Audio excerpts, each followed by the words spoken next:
Alaikum warahmatullah everyone. I'm just here so I thought we'd make a quick archery video for you guys. It's been a minute, but subhanAllah, just let you just take in the farm. SubhanAllah.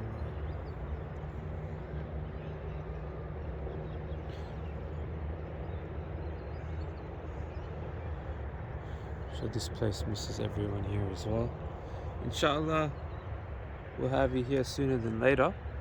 But just for now, just some advices to help you shooting at home. I thought we'll go over the pillars of archery. For those of you that remember that there's 5 pillars. There's grip, knock, draw, aim, release. Or there's stance, knock, draw, aim, release. And then within that, there is the grip and the mandal. And so everything we do and everything we learn about has reasons behind it. So for those of you that remember the grip, we get the palm of our hand and we place the core of the bow in the core of our hand and we curl our fingers around it like this. That's the basics to the grip. Then on the next level, we spoke about this part being very, very tight. The ulama would say if you could pour water over your hand, in here would remain dry, and that there should be a gap between your thumb and your finger, so we're not touching here. Which is why some people use a piece of leather or a cloth. They wrap it around the handle of their bow to make it a bit thicker. And then this is the grip here. In our last intermediate lesson, we spoke about the grip in the pinky being the strongest, followed by the ring, followed by the middle, right? And we said that then pre-applies the force of your follow-through, of your khatra, where when you squeeze with this finger and then this finger and then this finger, then that puts a forward motion in the bow that creates your khatra, right? So that's the second function of the grip.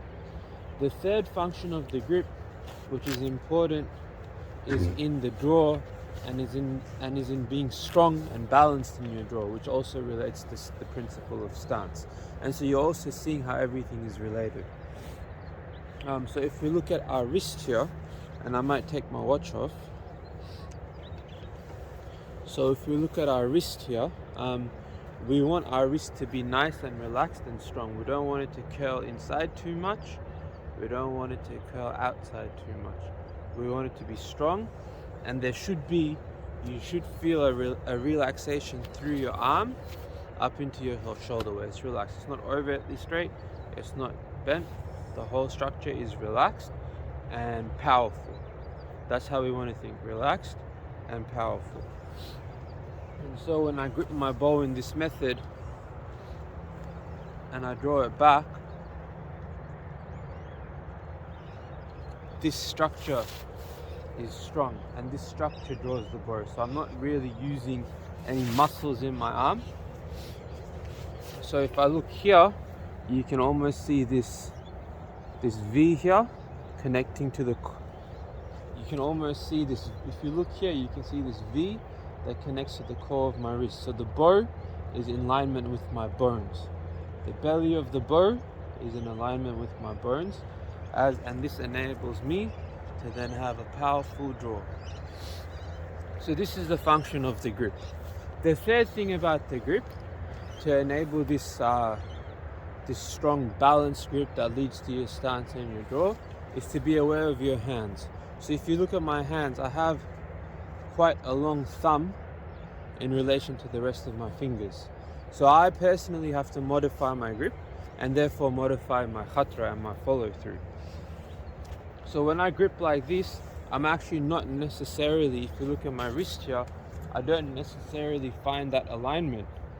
And so I actually modify my grip to this, which then places my bone structure with the belly of the bow, right?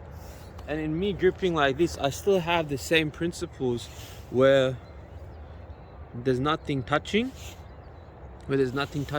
and I can apply the most pressure with my pinky, then my ring, then my middle.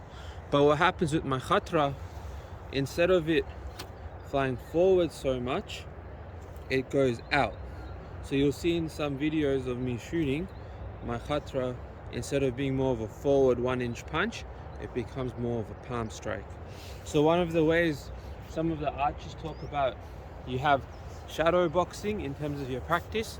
You can practice your knock and your draw, your knock and your draw, your knock and your draw, right? And we can do that if that's the forward khatra, and then I'll demonstrate the sideways khatra. Knock and draw, knock and draw, knock and draw. And so we're palm striking our target.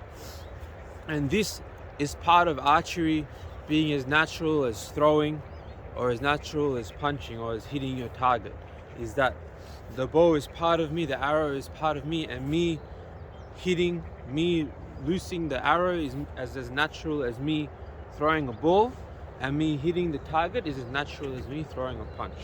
And we see these principles related in our group. I hope that helps you on your journey. Please share if you have any questions or thoughts, send it through to us. If you want one of us, one of the teachers or one of the mentors to look at your shooting, more than welcome to send footage through. And if you have any technical questions in the group, there's myself, there's Isam, there's Ustad Ahmed, who will be more than happy to answer your questions, inshallah. Jazakallah khair. I think they've almost finished eating and the waters are almost filled up. Assalamu alaikum.